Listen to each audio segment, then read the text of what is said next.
Census 2027 സ്വയം വിവരം സമർപ്പിക്കുന്നവരുടെ എണ്ണത്തിൽ പുരോഗതിയുള്ളതായി കണക്കുകൾ. പ്രത്യേക പോർട്ടലിൽ രജിസ്റ്റർ ചെയ്ത് 34 ചോദ്യങ്ങൾക്ക് സ്വയം ഉത്തരം നൽകുന്ന പ്രക്രിയയാണിത്.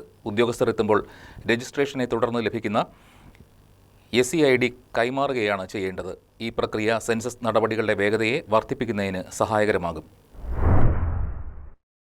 സെൻസസ് 2027 ഭാഗമായുള്ള ആദ്യഘട്ട ഡിജിറ്റൽ വിവരശേഖരണമാണ് രാജ്യത്ത് ആരംഭിച്ചിട്ടുള്ളത്.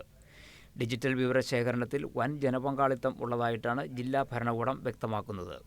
ജൂൺ 30 വരെ ഇതനുസരിച്ച് വ്യക്തികൾക്ക് സ്വയം വിവരങ്ങൾ സമർപ്പിക്കുന്നതിന് അവസരമുണ്ട്.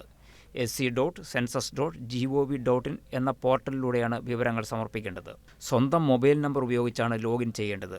പോർട്ടലിൽ രജിസ്റ്റർ ചെയ്ത് ഡിജിറ്റൽ മാപ്പിൽ വീടിൻ്റെ സ്ഥാനം രേഖപ്പെടുത്തണം. 11 അക്കങ്ങളുള്ള SCID SMS ആയി തുടർന്ന് ലഭിക്കും. എന്യൂമറേറ്റർ ഭവന സന്ദർശനത്തിന് വരുമ്പോൾ ഈ ഐഡിയാണ് കൈമാറേണ്ടത്. ആദ്യഘട്ടത്തിൽ 34 ചോദ്യങ്ങൾക്കാണ് ഉത്തരം നൽകേണ്ടത്.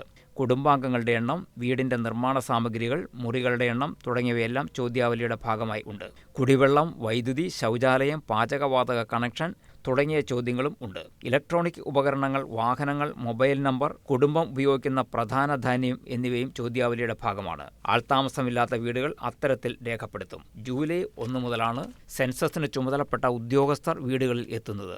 ESID നമ്പർ നൽകിയാൽ പിന്നീട് വേരിഫിക്കേഷൻ മാത്രം മതിയാകും. ഇത് സെൻസസ് പ്രക്രിയ വളരെ എളുപ്പത്തിലാക്കാൻ സഹായിക്കും. ഭാവി കാര്യങ്ങൾ രാജ്യം ആസൂത്രണം ചെയ്യുന്നത് സെൻസസ് അടിസ്ഥാനപ്പെടുത്തിയാണ്. വിവരങ്ങൾ രഹസ്യമായാണ് സൂക്ഷിക്കുന്നത്.